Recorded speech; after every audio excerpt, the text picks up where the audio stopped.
Bonjour, bienvenue dans ma bibliothèque. Nous sommes à Montréal le 7 novembre 2015. Mon nom est Bruno Lalonde. Alors, vous voyez, j'ai retiré mes lunettes. Elles provoquaient des reflets. Et voilà, je n'ai pas envie d'avoir des reflets dans les lunettes, vous comprenez? Alors voilà, aujourd'hui, je vais vous parler pourquoi il ne faut pas donner la chance aux coureurs, aux libéraux de Justin Trudeau. Depuis que je suis devenu membre du Parti québécois, je suis devenu un peu paranoïaque. Mon oreille n'est plus... En fait, disons-le franchement, depuis que je suis devenu membre du Parti québécois, j'appartiens maintenant au club des damnés. Assurément, un parti politique qui a pour projet, malgré tout, de faire l'indépendance, c'est-à-dire de démanteler un pays, ne peut pas avoir l'aval. C'est pas bon de dire ça? C'est pas bon? Voilà, parce que j'interroge ma compagne qui est en face de moi. Faut pas dire les choses, hein, au fond. Parce que démanteler le pays, c'est vrai que c'est pas sympathique faire ça. Si moi, par exemple, je juge que ce pays-là, le Canada, que chacun loue, envie, parce que la propagande, chaque pays s'invente, chaque idéologue invente une mythologie. Il n'y a pas de pays qui vit sans mythologie. Le problème du pays, du Québec, et c'est que ces mythologies lui sont refusées. D'abord par lui-même, par mes connaissances, et peut-être aussi les poètes évanescents, les poètes n'osent pas prendre à bras le corps la réalité de ce pays. Réalité du peuple, réalité du territoire, réalité aussi des légendes des Premières Nations avec lesquelles on s'est non seulement mêlé, et avec lesquelles, comme l'explique l'historien médiéviste Benoît Lacroix, nos contes et légendes du folklore proviennent en ligne directe du Moyen Âge.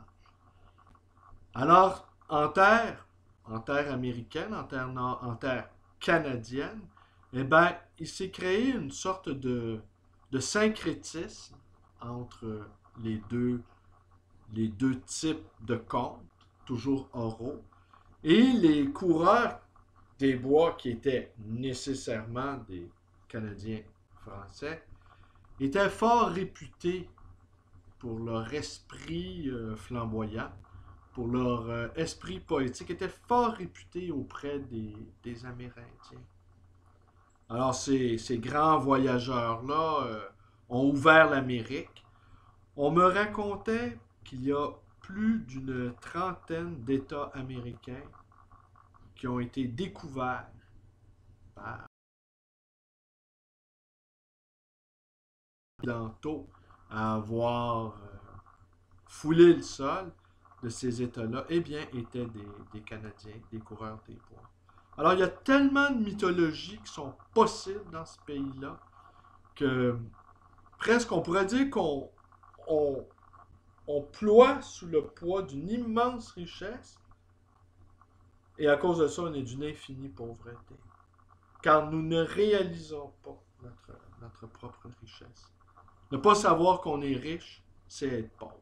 S'imaginer qu'on est pauvre, même quand on est riche, c'est être authentiquement. Donc, on va revenir à cette affaire-là des libéraux fédéraux. Le Parti québécois a été fondé il y a près de 50 ans. Il a connu toutes sortes de vicissitudes dans son histoire. Je me suis plus à rappeler il y a quelques jours sur ma page Facebook qu'au début des années 70, 1970, eh bien, il y avait un groupuscule qui s'appelait le FLQ, le Front de libération du Québec, qui avait commis tout au long des années 60 quelques actes terroristes. Certains d'entre eux ayant entraîné la mort d'hommes ou même causé des blessures graves à certains d'entre eux. Eh bien, en 1970, ils avaient kidnappé un ministre et un ambassadeur, pas un ambassadeur, oui, un attaché culturel, James Richards Cross de la Grande-Bretagne, de l'ambassade de la Grande-Bretagne. Et on connaît la suite. Pierre Trudeau avait mis en place les mesures de guerre, suspension des libertés civiques et emprisonnement de 500 militants indépendantistes, dont une bonne part provenait des exécutifs du Parti québécois. Alors, imaginez, la police débarque en plein milieu de la nuit chez vous pour vous arrêter, parce que vous appartenez à un parti politique, non pas encore élu démocratiquement, mais structuré de manière démocratique. Et on me racontait également que des micros étaient mis dans pratiquement tous les endroits, les exécutifs du parti, ou les... D'accord? Où les réunions des exécutifs avaient lieu, donc, disais-je, et ces micros-là avaient été installés par la GRC, la RCMP. Alors, ce parti-là, alors pendant des années, on a fait le trip amalgame.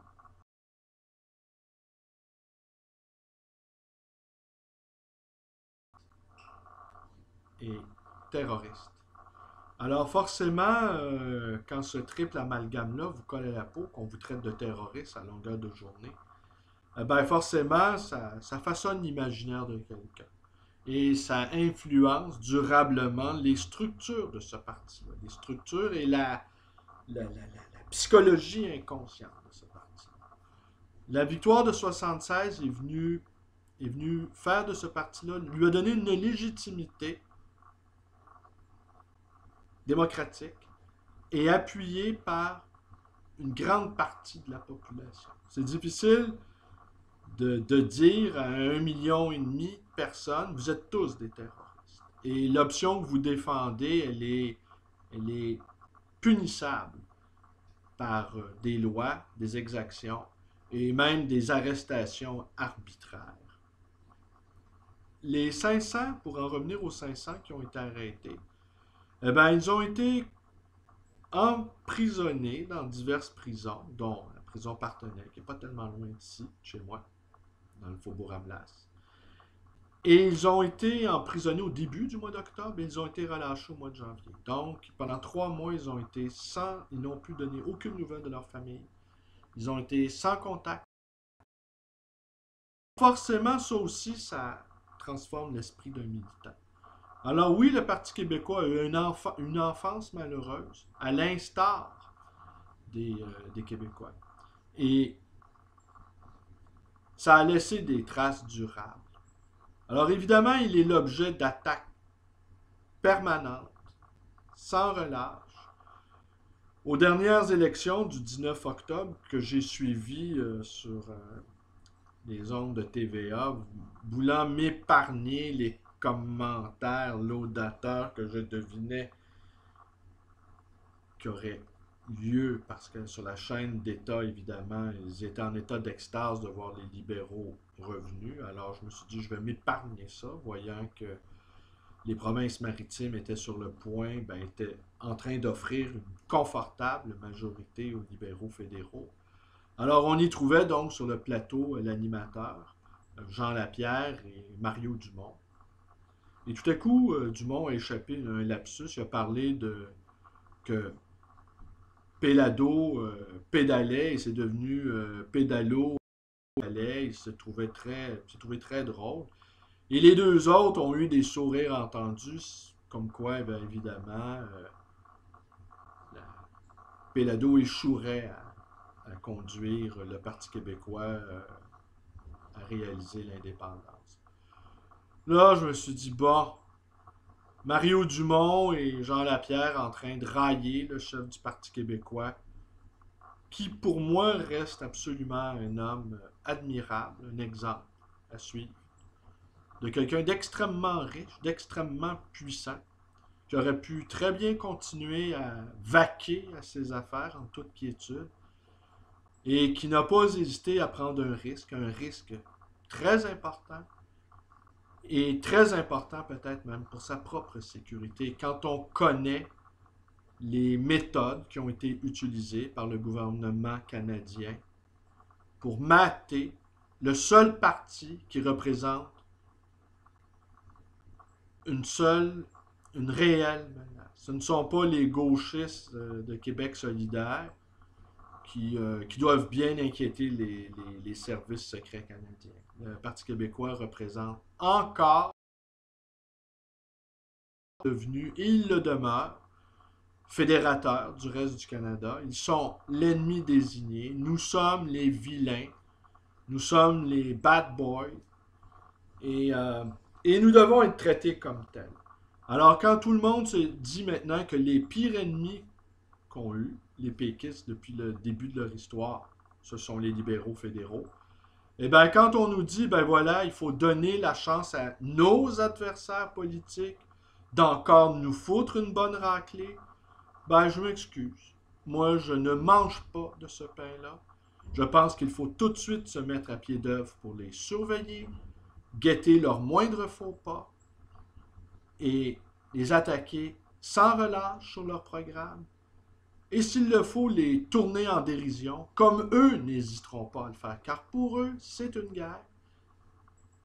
Et tous les moyens sont bons pour la gagner, comme on l'a vu depuis les 50 dernières années. Alors, je vous remercie d'être avec moi. C'était mes commentaires. Ne vous attendez pas de ma part à ce que les seuls coureurs qui recueillent mon enthousiasme et qui ont mon aval sont les coureurs des bois, dont nous sommes les fiers représentants, et nous n'abandonnerons rien. Je vous remercie d'être avec moi. Portez-vous bien, connaissez ma chaîne qui... Enfin, je vais la retrouver, ma chaîne perdue, le chaînon manquant de la chaîne perdue, et ma librairie, qui est peut-être sur écoute, n'est-ce pas? De toute façon, avec toutes les choses que je dis, je suis écouté, n'est-ce pas? Pas tant que ça, non? Ma compagne me dit non, pas tant que ça, que je m'en fais à croire. Mais comme dit l'autre, parler, de toute façon, personne n'écoute rien. Allez, merci, bonne journée à tous.